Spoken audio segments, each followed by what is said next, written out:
Ladies and gentlemen, here we go.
Good morning, good morning, good morning. We are still in the morning here in Mobile, Alabama, day 2 of the Condi 2023 virtual open house, going on all day till 2 today with, we've got Nikki headlining it, and then tune in for the Friday Live tonight. We've got a lot of stuff going on. Check out Condi.com for all of the sales specials. We got the Christmas in July. We've got 5% off Geonite heat presses and a whole bunch of other stuff and white toner printers. And I'm going to introduce the most awesome man on the internet. He did pack his virtual underwear for this trip, and he did not buy the extended warranty for his car, as far as I'm concerned. We set the mood with the music, introducing Mr. Aaron Knight. How are you doing, Aaron? It's really tough with that type of introduction to know how I'm doing right now. There's the whole mention of underwear, which I actually don't personally pack. Plus that video intro was awesome. Well, thank you. Could you just make that for the whole thing? And because this is a step down. Anyway, thank you for the intro. Thank you. It's wonderful having you here, and you're going to be talking about heat presses, which is kind of an important aspect of sublimation and beyond, right? Just slightly, yes. Yes, it is. Yeah, and I'm sure you're going to do a wonderful job doing that. We have a whole bunch of people watching. They're very ruthless, Aaron. So I'll be nice to Aaron, please, okay? And they're in good hands with you. Yes, they are. I'll be here to help you with questions, ask questions, and I'll get them to Aaron. But I'm going to leave it up to you now, Aaron. Sure. So the title of this session is "What is the best heat press for your business?" Everyone in this session is probably very familiar with the machines in general. I'm going to go over just basically the different styles. Why you want to look at one versus another, what you might not be right for you, what will be right for you. I'll do a short outline of all that, of all the things many of you probably already know. But I really like to open these sessions up to questions. People have fantastic questions, and if you're able to just shout out those questions. I'm having a hard time work off the comments in the show, but if you're able to, at the right time, I'm just going to open it up, and if you could just fire off some of the questions that you're seeing come up in the comments, I'd be happy to address them, because that's where things get very interesting with heat press stuff. So anyway, feel free to start listing questions, and then as I wind down the outline, we'll go into that, because you people are much more interesting than just this people. We'll get into that next. Okay, so what's the best heat press for your business? I'm required by fiduciary law to say George Knight Press is the best press for your business. So now that we've got that out of the way, no, actually, that's not true.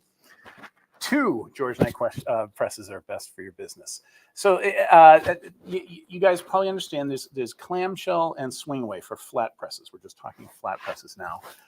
And although Condi really pushes hard with the swing away style, where the head swings out to the side and then comes straight up and down, so that you can do much thicker items, because they have a lot of products that are thick, and they're a little bit too thick to really press evenly with a, let's see if I can do this on camera, clamshell press. They work perfectly on swing away. So those are the 2 major differentiations of flat presses. And hi, everybody. I see the comments now from Canada and California. So basically, everyone on the North American continent. Hey, Aaron, we have a question about the DK7 and the benefits of the bottom heat plates. And a few months ago, I did a show on the DK7, and I got in trouble because I didn't know about the bottom heat. Yeah, so can you help me out with that too? And yes, and you know what? I love tangents and sidetracks, interrupting my otherwise boring monologue. So please do that as often as you like. But just to jump off onto bottom heat, which you missed, and you will be docked for that. Bottom heat is something we've actually had for decades, probably about 2 or 3 decades now. And why is bottom heat necessary for cap press? Mainly because sometimes you have really thick patches or really thick leather appliques and other types of cap patches and transfers that you just can't get the heat through very nicely. You lose a lot of heat as it heats from the top through the patch and to the cap. You lose a lot of heat, you don't get as good of an adhesion, and you sear the top surface. So sometimes caps get seared and scorched, and you really end up with not so good of a product. Whereas if you have the cap and you're pulling the adhesives right against the cap surface through the cap fabric, you're much closer to the source of the adhesive. At the back of the patch, you're not burning through the entire patch just to heat up the adhesive. And the adhesives flow towards the source of the heat. So you're actually pulling the adhesives into the fabric. You get a much better result. And you're very, very gentle with that top surface, because now the top heater can be turned off. You can have a much softer pad on top of your transfer because you're not trying to heat through anything from the top. So you have this dual benefit of bottom heat. Number one, you're not scorching and damaging the top surface or getting real scorchy stamp marks and crushing the embroidered appliques, the embroidered stitching of some patches. And number two, you're getting a better adhesion by heating directly at the transfer adhesive and pulling that into the cap. So bottom heat, super beneficial.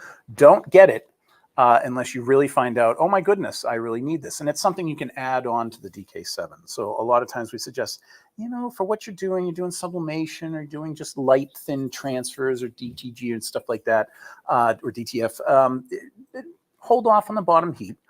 Don't spend money on us. And then if you end up with situations where you need to stop scorching the top surface or stop certain press mark issues or get through a very thick patch or applique, yes, get that bottom heat and it will save your life. Thank you for all the compliments on your loving our presses. We love you because you love our presses. Thanks for all those comments coming up. Back on to heat presses, and then again, feel free to interrupt with questions. But what are the most popular size plates for the DK20? Yep, great segue. So you have the swing away and the clamshell, both of which are available in the big 16 by 20 size, as well as like a 14 by 16 more square size. It's funny, the 16 by 20 is overwhelmingly more popular. For a couple $100 more, people just love bigger. Everybody loves SUVs more than the smart car, which I don't think it made it quite in America. We like bigger. And it's because you can press larger size transfers. So 1620 is most popular, but I'll tell you, if you are space constrained or you know that you only have an SG500 or something close to that, the 14 by 16 really does fill like the full front of a shirt. I can't quite do this on camera, but it'll fill the full front of a shirt design wise. So the 14 by 16 actually is a good standard t-shirt sized press. It's just that when people are laying out lettering and numbering and or multiple designs or larger papers, they just want the option of 16 by 20. Speaking of size, so going on to what heat press is best for my business, back to the subject. The interesting thing is you're going to find that you're eventually going to go beyond 1620, or you're going to need something bigger than that. And that's where we get into larger sizes. So say you have, a 16 by 20 piece of metal is not going to press on a 16 by 20 heat platen, because you need overlap. You need to be able to overlap the size of your material. You need to be able to overlap, those metal pieces by at least an inch or so, which really means the 20 by 25 is the next size up. So the DK20S swing away press, it is also available as a 20 by 25, and then after that you get into really large size materials, and then we have a 26 by 32, which was made just for that 24-inch Epson, so you can get a full width continuous transfer, and from there on up you go into the maxi presses, which are 3242, 4464, 3 feet by 5 feet heat platens. So if you are running into a demand for product where you have to print really large sublimation stuff like this over here, hard to go and point to the right place. But when you're on camera and everything's reversed, you really want to look at 2025, 2632, and then the maxi presses will get you much larger. And at that point, they start to become more automatic, and the cost of a car, or at least half that. So that's basically the two styles. You have swing away versus clamshell, and then you have size ranges from there. If you are, here's the next thing. What's the best heat press for your business? If you are finding that you're actually using your heat press and clamping it and pressing it more than 3 or 4 hours a day, and you're doing 100, 200 piece jobs regularly and constantly, that's when you get into the marriage saver, the relationship saver, the make the sun shine a little brighter machine, which is our DK20 SP. The SP is an automatic press. You're just pushing buttons and everything presses automatically. You have tremendous amount of pressure available, but you're just pushing a button, setting the PSI exactly where you want it, and suddenly you're more productive. You're really, you're cranking out high volume, but you're also able to move and flow much smoother because the press is opening itself automatically, and you are able to be loading and unloading or handling printers and doing other stuff, knowing I don't have to babysit the heat press because it is going to open on time at the exact time, and the results are going to be always the same. But also, it's an interesting machine because when it goes into a shop that has multiple, manual presses, we also call it the cat fight starter because everybody fights over who gets to use the automatic press. It is a huge operator fatigue lowerer. It is a huge time saver, and it's not a huge difference in price, especially compared to some of the competition. It's fully USA made still. It's very, very heavy duty, lasts decades, but it will significantly increase production and decrease back pain and shoulder surgery. So it's a great automation of work, and that's going from the DK20S to the DK20SP. Popular platens. I'm seeing a question now. My comments are scrolling along there. Popular platens. I think the most popular platen is the 12 by 14 or the 10 by 12, one of those. And people will have a 16 by 20 press, and they'll suddenly realize they can't drape, load and dress a garment or a bag or something onto that 16 by 20 platen. The 16 inches is too wide. And so when you're doing like ladies garments or medium-sized garments, does anybody wear medium anymore? I can't. What's happening is it's stretching too much, and you get these stretch marks at the corners of the table when you press, and those pinch and they stay unless you actually, find a way to iron it out afterwards. It can be a lot of trouble. So what people do is they get a 12 by 14, and then they're able to drape really large stuff on there. So that's one of the solutions to that is 12 by 14. And then the other really popular size is the sleeve attachment, which is a little bit it's a little bit deceiving. When we say sleeve attachment, it is long and narrow, so it's a long, narrow bottom table. You can slide sleeves on, but only about halfway or so, because you still have that center support for all those drop-on tables. So you can load something from one side, you can load something from the other side, but it's not like a diving board that's got nothing under it. It's just hovering in the air that you can slide a thin sleeve 20 inches all the way. So you're going to be able to slide maybe about 10 inches onto that sleeve attachment from either direction, and or like short sleeve arm, cuffs, and things like that, bags. So the sleeve attachment is very popular. And then after that, turning your 16 by 20 press or other machine into a little label press where you get a small 3x3 or a 6x8 bottom table for doing like tagless, tags or things where you have to drape a large thing onto a very small pedestal just to hit a certain area, and then all the bulk or the handles or cuffs or collars or other things can all drape around, and you're just pressing the small transfer only. So those are the most popular. Is something to get inside of a medium shirt or a smaller shirt. If you're threading the shirts, you have to open the shirt to do both sides or split it because you don't want to hit the collars or the pockets in there. And then label size platens and sleeve platens. Those are typically the most popular. What else do we have? We get a lot of shadowing with the automatic. If I lift up too quickly, I get a shadow. So shadowing, probably like the double imaging you're talking about, where when the paper moves, you see a kind of a double image. You press, it comes out beautiful secretly inside the press, but then when you open the press, if the paper moves or the fabric shrinks or something happens and there's still a lot of ink sublimating, you get a double image. We call it ghosting, or as you said, shadowing. Vicky Alley, I called you out by name. So this shadowing is going to be exactly the same with the automatic or with the manual press. The nice thing about the automatic press is there's actually a little dial, a little secret adjustment dial that you can control so it opens so slowly it takes all day. Or it opens so fast it comes crashing down and scares the heck out of everybody in the room, or anything in between. You can adjust the press to, kabam, open fast and go, go, go, or you can adjust it to really open super, super slowly, much more gentle than with a manual press. So that's the one thing. But to address the shadowing, that's not necessarily the main reason that's happening is the abrupt opening. That's just causing the movement of the transfer paper. The main cause is you're still sublimating. It's still giving off inks after the press opens up.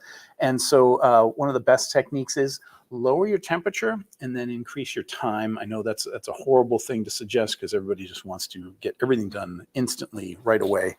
But a little extra time at a lower temperature, so you're not overcooking, you're not turning your blacks into browns. But that extra 15, 20 seconds, which sounds like a lot, it's not, with a lower temperature to compensate, means you get all of the inks off the paper, so that when you open the press, there's just nothing really left on that paper to cause significant shadowing. The lower temperature means less shrinkage of the fabric, or especially mouse pads and neoprenes. They really like to shrink at lower temperatures. Much less shrinkage of the material, much more ink off the paper, and so you get a much, much crisper result. The results are much crisper, and you get rid of the shadowing. So anyway, that's to address that because I saw it on there. Any other questions while we're on these interesting subjects? Popular platens, shadowing. We'll go back up. How can I tell which hats will work with the DK7? Christopher was just bringing up a really interesting subject. So we used to sell the cap press with a standard large size Platen.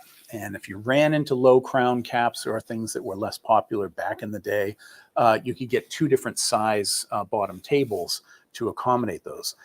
Now there's the popularity of the Richardson 120s or whatever models of the low profile caps. They're so popular. Now we basically price things and work things out with our casting suppliers so that we just supply all of the, all three of the different sized curved bottom tables completely with the press so that you get everything you need. They're still available for older presses for sale separately, and they're only like $60. But the short answer to that question is we can make sure one way or another that all hats will work on the DK7. And it's a combination of using the different bottom tables that come with it or are available for it if you have an older one. And there are tricks like people like to trim the rubber padding on that bottom table, either from the sides so it fits more up into the cap and you don't get those air pockets and wrinkling, the wrinkling and seams and creasing on the cap when there's tons of room because the table's pushing the cap out wrong. It's not fitting the cap right. So people have found that by trimming the padding back for the unused areas that they're not really using on the padding, or just kind of chamfering it down or grinding it down just with sander or anything like that. The rubber is very pliable and very workable. You can really fit that up into the cap nicer and not be supporting the areas you don't want to press. Areas you don't want to press, you don't want rubber supporting. And suddenly, things like stamp lines and creasing and all kinds of typical cap issues can go away very quickly. Our suggestion is send us a picture. The second we see a picture of what you're getting or what you're doing on the press, we can immediately say, oh, you need to do this, this, and that. And we can save you a lot of wasted product that way. Yeah, caps are an interesting science, but we've made it so our cap press can do all of them, all of them. Are you seeing any other questions back up there further? I think I'm pretty much caught up. So back to which heat press is best for my business. After we go through the flat presses and we talked about sizes and then the style, and we got into swing away, which is kind of the standard at Condé Systems because there's so many sublimatable items that are thick that need the swing away press, and talking about the automatic swing away. Clamshell presses are actually still extremely popular. I think our number 2 seller is the clamshell auto pop-up compared to the swing away DK20S that Condé markets very appropriately for their product line. And the clamshells are very popular when it's a t-shirts only, small retail space, or you don't have a lot of counter space for the swing away to hog up all that extra 2 feet of space. The swing away is taking up spreading out its arms and wings and taking up a lot of space on the counter. The clamshell stays at a fixed 15, 16 inches and then just opens straight back up and back down. So there's a wonderful space thing, but also there's a little less motion and just bringing a handle down and up, especially with the auto pop-up where it's popping up on its own. There's only that one downward motion. And the clamshell, you're just threading forward and back. So everything stays within a nice narrow area. So there's a lot to be said for clamshell, especially in the screen printing world, the screen printed transfers. You just have one big screen printed transfer you're throwing down. The clamshell can be a little more nimble or brisk in use as opposed to the big lumbering head swinging out to the side. So you keep that in mind if you have just tons and tons of work that is just throwing things on and off straight out and don't need to swing away. The clamshells are good for that. What else to mention? So then we get into specialty presses, and of course there's mug presses, and we've recently, just a year or two ago, came up with a double mug press. And the double mug press will do 2 mugs or long tumblers. People really wanted to do long transfers on the water bottles and tumblers and things like that. One thing we just always like to reinforce with the mug pressing is there's a lot of skinny tumbler wear. Tumbler wear, is that a word? And it'll be pretty obvious based on the diameter. If it's under like 3 inches or 3.1 inches, you just want to make sure you get the spacer pad from Condé or from us. It's just a pad that you wrap around to make up for that really narrow diameter of the product, but it will press great in the press. Just needs to stay straight. Any of the tapered ones, off to the oven and the wrap, the shrink wrap, you go. So that's on the specialty subject. What else? I'm seeing a question that just went by for neoprene. How much lower would you set the temp?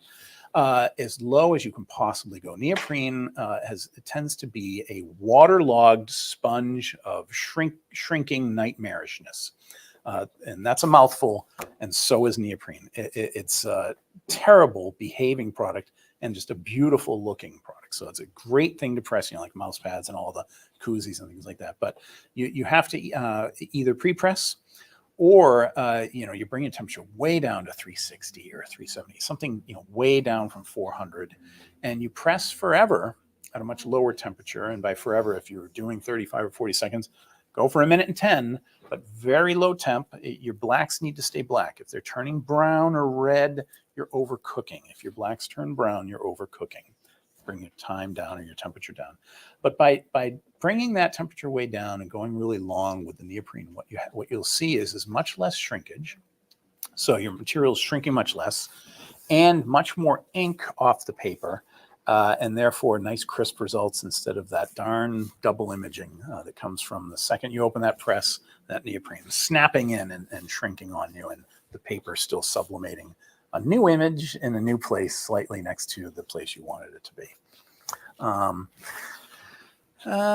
What else do we have here? Can you explain Nomex pads and HCR pads? These are great questions, by the way. Thank you guys for filling in what would otherwise be a far more boring session on heat presses, which are really just over-glorified hand irons. They get hot and they press. What more do I need to say? Anyway, so can you please explain Nomex pads and HCR pads? Nomex is typically used for tile. When we're doing a face-down tile method, where you have the tile with these beveled edges, they're radiused edges. So how do I wrap color around those radiused beveled edges of tile?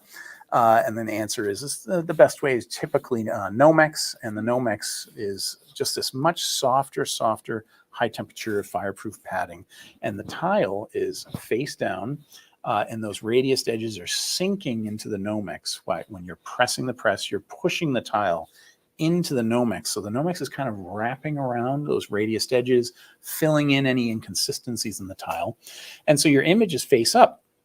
You have your image face up sitting on the Nomex, and your tile is face down into the image and into the Nomex.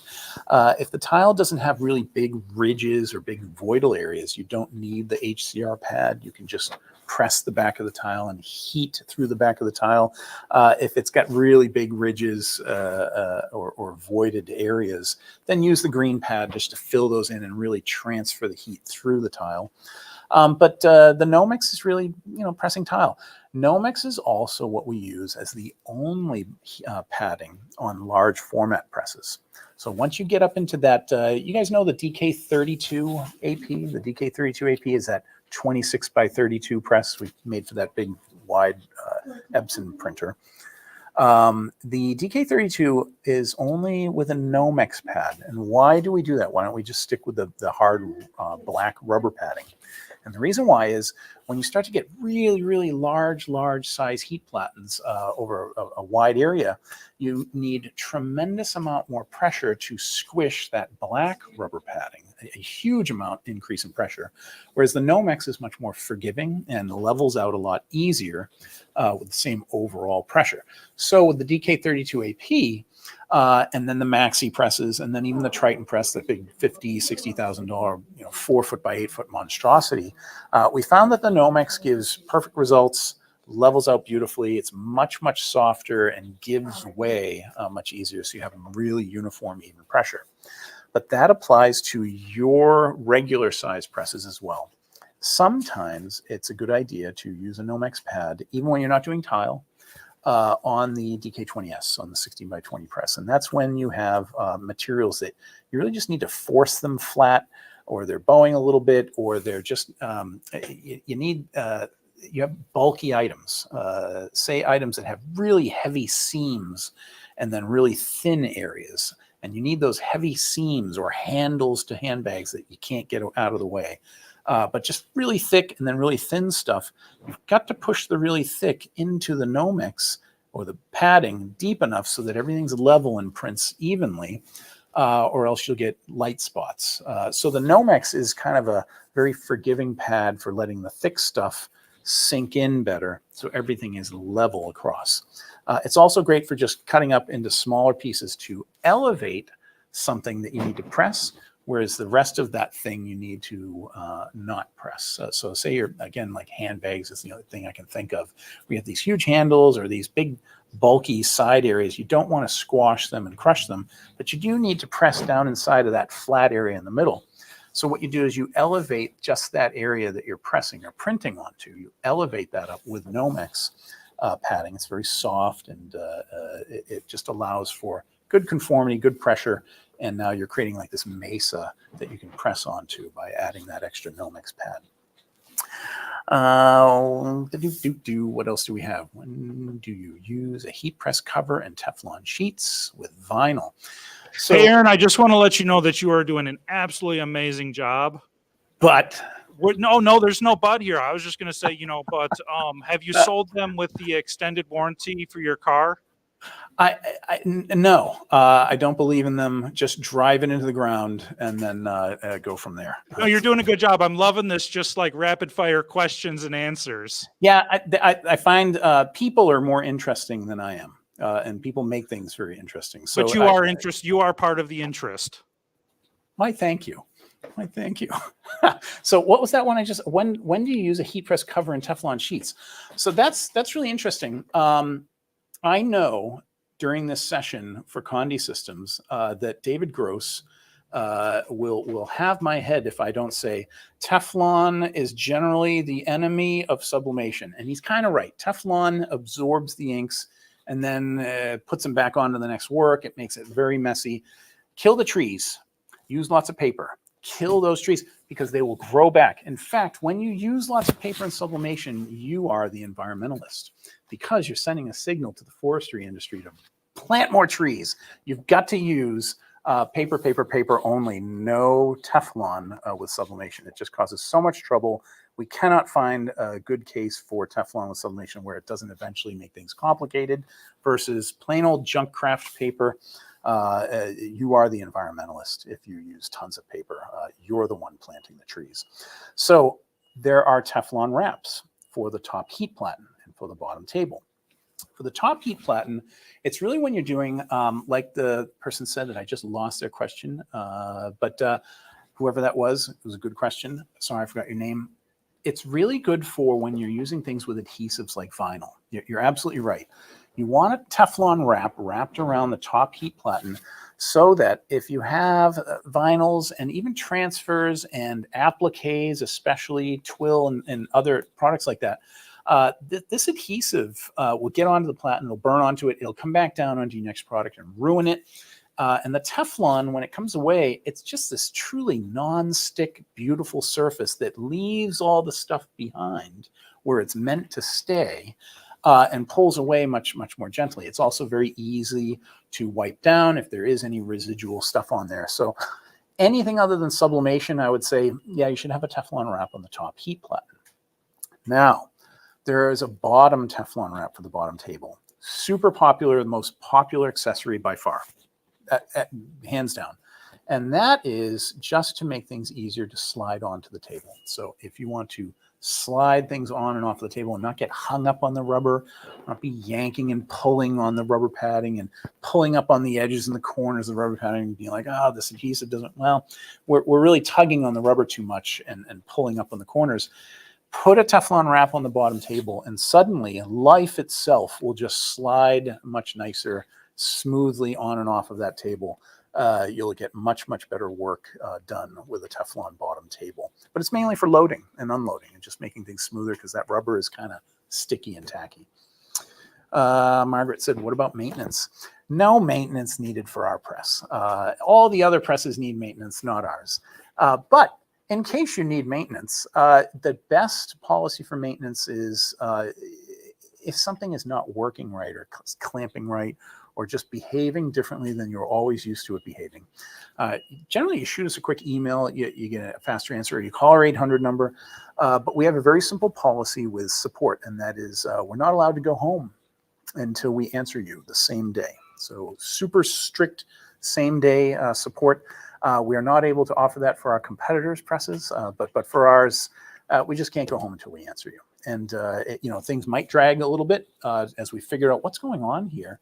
But if we sent you a press that worked originally, we guarantee we can get it back to that, and very quickly, and generally never having to send it in here.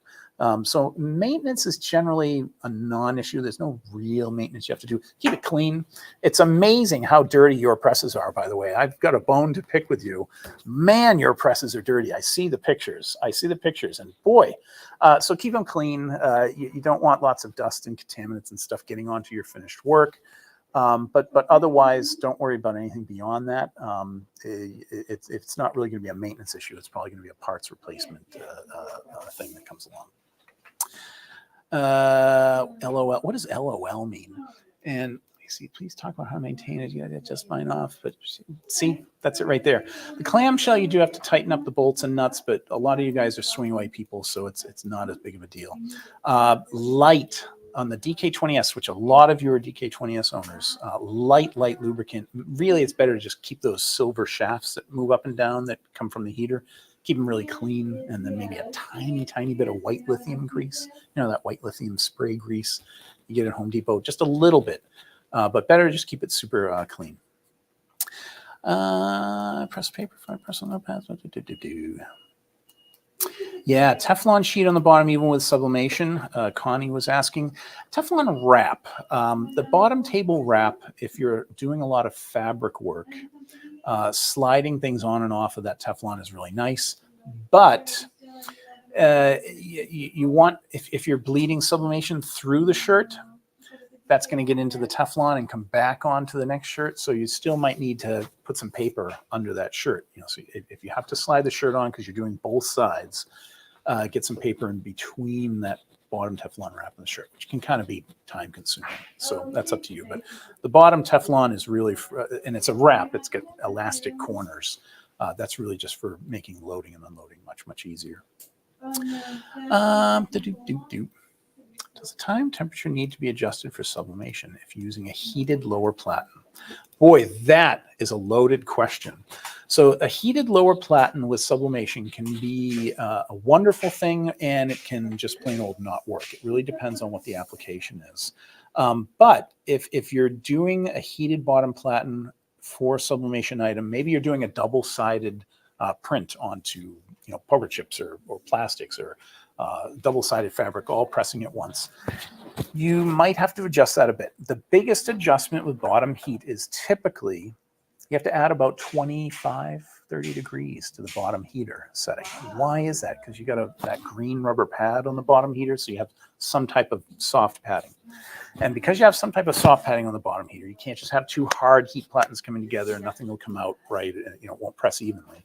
That green heat conductive rubber, you're losing about 25 to 30 degrees through that, so you do have to increase the bottom heat temperature setting. That's your big change, is the bottom heat changes. The top you can bring down to like 285 or 290, but the bottom is actually going to be like 415, 420, something like that. That's the biggest change. And then adjust your time based on the results. Can you troubleshoot on the phone, send me a circuit board spare part? Yes, parts always go out the same day.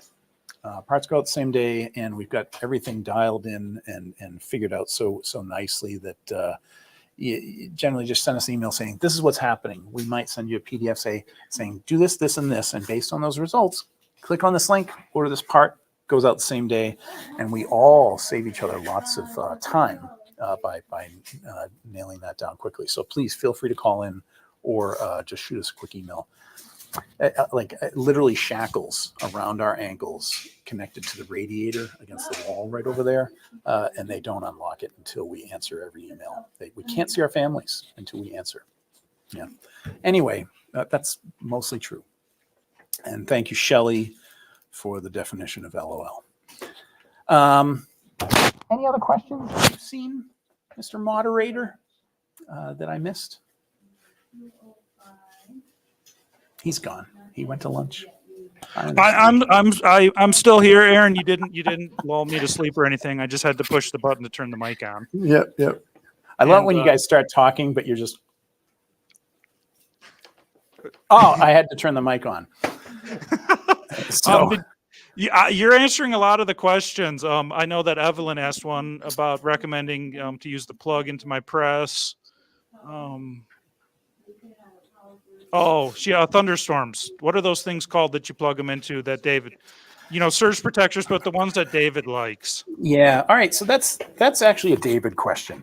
So dgross@condi.com. No, don't bug him just yet. Man, it's amazing the stuff that guy is like corporate overlord of the entire universe, and he takes like all tech emails and calls. It's so crazy. How's this guy? And he does like 18 video sessions a day. I'm just doing one today, and I'm taking Aaron the will next be 4 off days all off. next week. Yeah, out just of to the recover. office. To recover from this, how does David do it? So that's a good question about power and surge protectors and suppressors. The problem is the presses draw about 1800 watts. So you have to get a power strip that's not your normal 15 amp power strip, because that will just pop very quickly over time. It'll get really much easier to pop and trip. Doesn't mean there's anything wrong with your press. It just means your press is the same exact amperage pull that the surge protector is rated for, and you're not under at all, which means you're gonna trip the power strip, which is why a lot of people are like, I can't use this power strip with the press. It's just because the press is pulling exactly the power it's rated for. So you have to find, I don't know where, try Amazon, try Google, but you have to find a 20 amp surge protector. If you find a 20 amp surge protector, it's going to work great with the press. It's going to have a little overhead left over so you can run your printer or your computer on that too. But it's a great idea, because our electronics, although robust and although we warranty them for 3 years, no one warranties their digital controls for 3 years, by the way. Only us. Are we crazy? Maybe. I'm just noticing how crooked my glasses are. So maybe we are crazy, but you got to go with 20 amps. You got to go with 20 amps. If you have a 15 amp, it's just not going to work. You're going to trip it, or it's just too low rated. So you have to find a 20 amp strip. And yes, a surge protector is great. Surge protector, a UPS backup, that's going to be really expensive to handle. A 2,000 watt load. So that's going to be very prohibitive. That's more than half the price of the heat press probably for a UPS. But a surge protector, very inexpensive and good insurance, so you don't have to spend, I think it's about $150 to replace our control system, which that's all the control stuff inside the press, and that's after you're out of the 3-year warranty. And who cares about lightning? If you're under warranty, just hit us with it.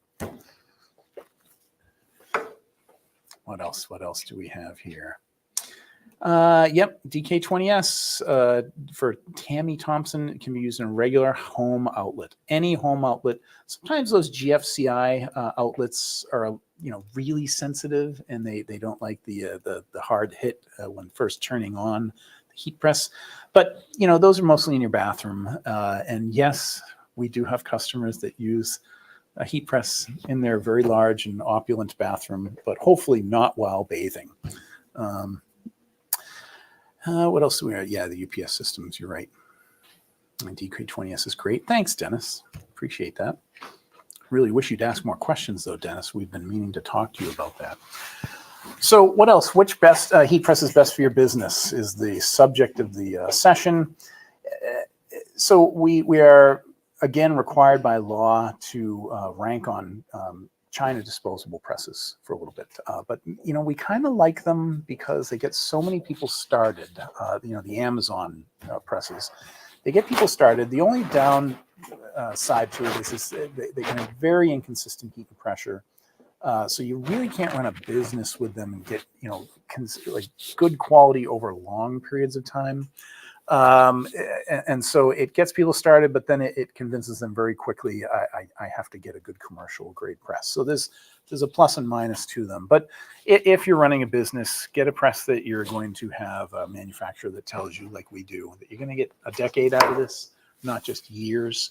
And you're going to have 5 years on the frame, 3 years on the control, 1 year, and unlimited free tech support that expands even into just how to print for certain things totally unrelated to the press. That all is baked into the cake with the pricing as well. Obviously you guys kind of know this. It's one of the things we've heard most since the COVID craziness is the big pushback from the public of saying, "Nah, never again.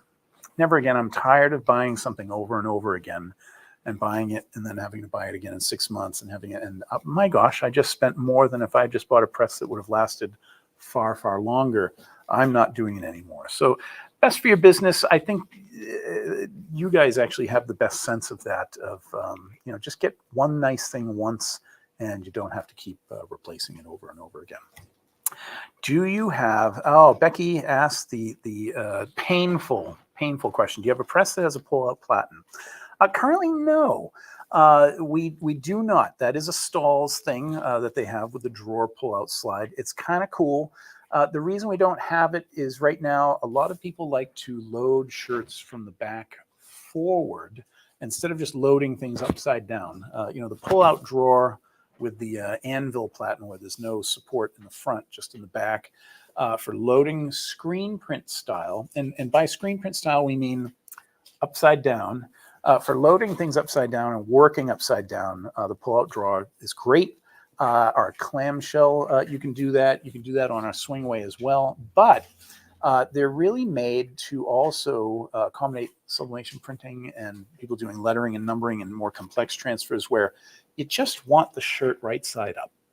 And in order to have the shirt right side up and to thread it onto the table so that it's split around the table, dressed around the table, you have to have some type of cutaway from the back forward. I should do that the other way, this way, back forward, so that you can load things right side up. And that's one of the downsides to drawer style platens, but people like them. And we should definitely eventually have an attachment for that so that you can add that if you just want to be able to slide out and then not swing your head out to the side. That's definitely great. And thank you, Human Software. Human Software is a bot for the other side. I'm kidding, of course. Do you have a press? What else? What was the other question I saw come by? Yeah, house outlet, we're pretty caught up there. What else can we address regarding best heat press questions? Hey, what's going on? Aaron Bow here again. Just wanted to let you know that you got about 3 minutes left in your live. And Human Software is not a bot. I was really hoping Human Software would come back with that. Well, Human Software, hats off to you, and thank you for being honest with how much you love someone other than you love me. That's something we need to hear once in a while. I usually say that there's 3 heat presses at the top, and the Stalls, the Hicks, and then there's GeoNite. Thank you for that. I appreciate that. Yes, and Amazon is the bottom, the crumbling foundation. Yep. But you got about 2 minutes left. Do you have any last words of wisdom? Anything to this is going to be your legacy right here. No pressure. All judgment will be on your next statement. I got nothing. Kidding, of course, kidding. So basic, and that's your basic roundup overview from regular format to large format, from manual to automatic, and then all kinds of tips and tricks. Big piece of advice, info@heatpress.com. You will literally can send all kinds of questions, heat press related, transfer related, and get super quick responses. That is our main focus. We dump the sales and incentives and discounting and all that stuff comes from our distributors. We don't discount direct. So our real claim to fame is make it well and support it well. We will leave the sales to the gazillion salespeople of Condi Systems and elsewhere, but you can't beat Condi. But feel free, info@heatpress.com. Let that be the legacy statement of the end of this session, info@heatpress.com. Fire away. We've got all the answers, and if we don't, we'll make it up. I can say from dealing with GeoNite and Aaron in my 3 years almost at Condi that their support and service and willing to stand behind their product. Just kidding, Aaron. It's wonderful.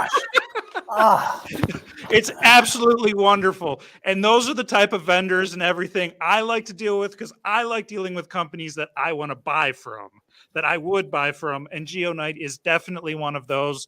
Their presses are absolutely amazing. And I think at one time Aaron said that you guys built the business like a shoe, kind of. Did you talk about that? Yeah, we used to make shoe machinery and cutting dies and And it would leather work and stuff. outlast, Yeah, everything would outlast the shoes or something. yeah, something like that. And we did that in 1885. So we went from shoe presses to heat presses, and it was just a natural transition to go from shoes to shirts or something like that. And I know that the GeoNite is a little bit more expensive than something you're going to find on Amazon, but if you have to save up the money, it is definitely worth the wait. Buy once and cry once is a saying I've heard. Yeah, I say just use someone else's credit card. That's right. See, me here at Condi, I just use David's. Yes. Thanks, David. Yes. Because he's always on a video conference or answering. So that's when you can do it. Yeah. But Aaron, I'm going to take back over if that's okay with you. Talk about the sales. Thank you again, Aaron, for coming on, helping us out. Let everyone at GeoNite that we thank them for their amazing support service products and for helping us out at Condi here. Let them know I said that. Buy them lunch. Yes, we will feed them today only. Yes. Thank you so much. Really. Thank you, Aaron. Goodbye. Thanks. Take care. All right, so that was Aaron Knight from GeoNite. Amazing dude. Great products. They are now on sale at Rico for 5% off. Check out Condi.com. Give your sales rep a call at 1-800-826-6332. Yes, reach us any way you can. Sales team at Condi.com. Yeah, bringing on the deals, bringing them on. And we got the Christmas and July sale going on. We got over 700 products on sale. We've got Caesar products up to 37% off. We've got Artistry products on sale. We've got white toner products on sale. White toner printers on sale. We've got Epson F570 deals. What? Buy an Epson F570, get a free set of ink. Yeah, buddy. And so much more at going on. Condi.com, 1-800-826-6332. Yeah, and I'll be back in about 8 minutes with our next presentation of Deco Network. And I'll see you guys there. Goodbye. Thanks for tuning in. Thank you. Ladies and gentlemen, here we go.